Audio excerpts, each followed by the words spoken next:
शेतकऱ्यांच्या मुद्द्यावरून विजय वडेट्टीवार आक्रमक झालेले आहेत।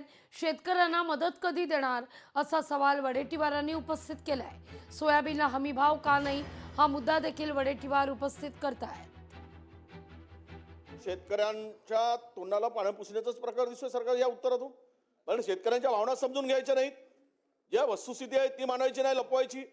अध्यक्ष महोदय, मंत्री महोदयाकडून या प्रश्नाच्या उत्तराला शेतकऱ्यांना दिलासा देणारं उत्तर अपेक्षित होतं। अध्यक्ष महोदय, काय काय उत्तर दिलं?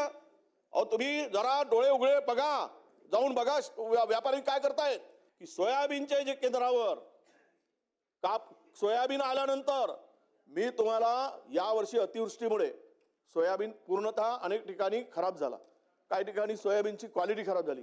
मी तुम्हाला मंत्री महोदय या सभागृहामध्ये सांगतोय आणि इमानतद्वारे सांगतोय, अध्यक्ष महोदय 70% सोयाबीन वापस केला जात आहे हो। 70% घेतलाच जात नाही। रडतायत जरा, तुमच्या डोळ्यात मध्ये तरी थोडी तरी असो येऊ द्या, त्यांच्या भावना समजून। एकीकडे असा उद्ध्वस्त झालाय म्हणून सरसकट सोयाबीन हमी भावानं खरेदी होण्यासाठी सरकार काय उपाययोजना करेल हे सुद्धा उत्तर आम्हाला अपेक्षित आहे। अध्यक्ष महोदय, सोयाबीन एक मिनिट वडेट्टीवार साहेब, अध्यक्ष महोदय सोयाबीन बद्दल बोलतोय ना अध्यक्ष, एक मिनिट 2 मिनिटं।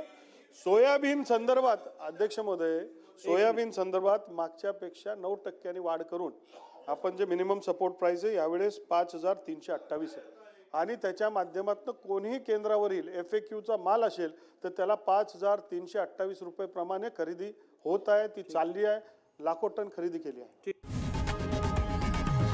लोकशाही मराठी ऐका, पहा, जागरूक रहा।